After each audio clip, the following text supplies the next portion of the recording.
Hello everyone! Welcome to our reading, vocabulary and pronunciation lesson. In this lesson, we will read a story together and then we will take a look at the most important English words and structures. So, let's begin. Tea lover British people. British people are famous for their love of tea. Drinking tea with family and friends is a significant part of British culture. For example, Earl Grey, Darjeeling, Assam, and English breakfast are all popular tea types of excellent quality and first-class tea.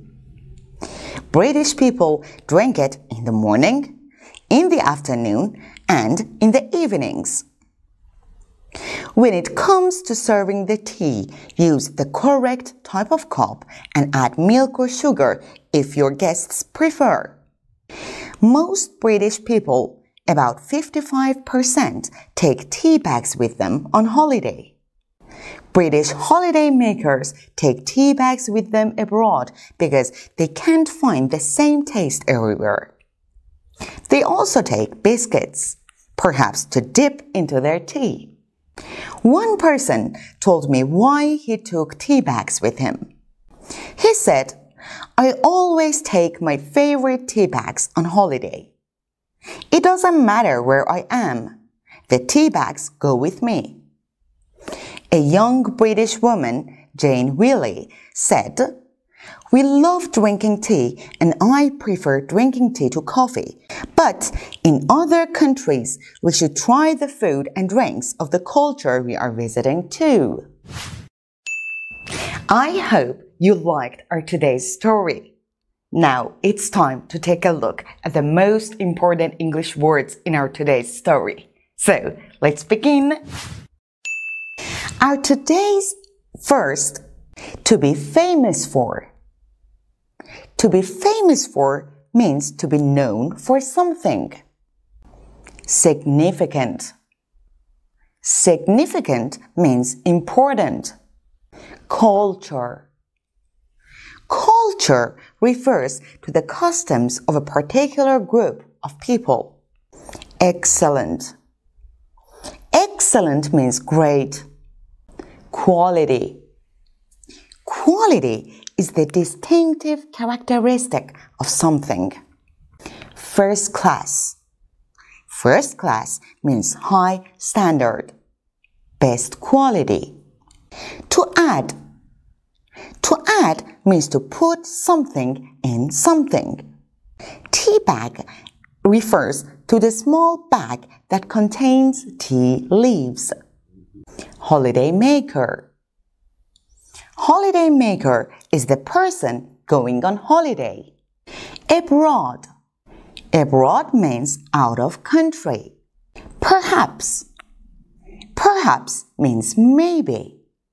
To dip into. To dip into means to put your hand into a container and take something out.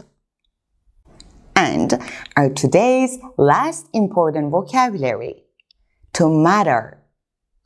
To matter means to be of importance. Now, let's take a look at the most important structures of our today's story together. Let's begin.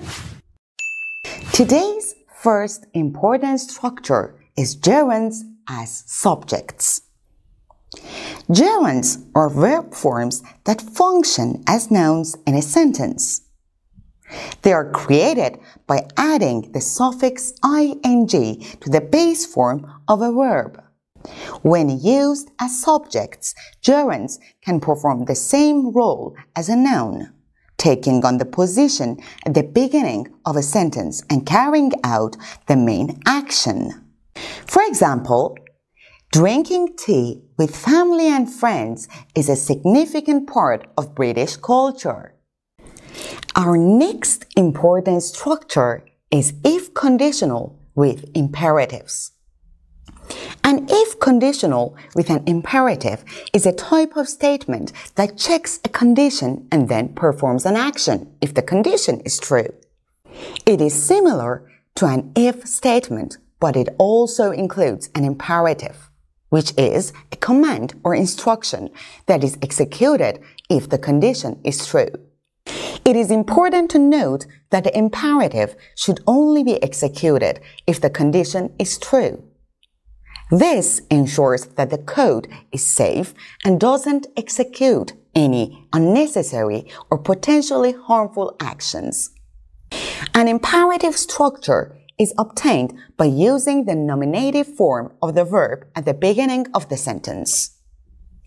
In the conditional sentences formed with if, instructions that are dependent on a condition can also be expressed with the imperative mood. For example, add milk or sugar if your guests prefer. Preferences with prefer is our next important structure. When a sentence is formed with the verb prefer, the preposition to is used between two mentioned nouns or verbs, and if there is a verb ing is added to that verb. For example, I prefer drinking tea to coffee. Now, let's take a look at advice with should. The auxiliary verb should is used to give advice. Then comes the first form of the verb. For example, we should try the food and drinks of the culture we are visiting too. And our last important structure for today, noun clauses as the object of a sentence. The object of a sentence can be a clause. These clauses are called noun clauses.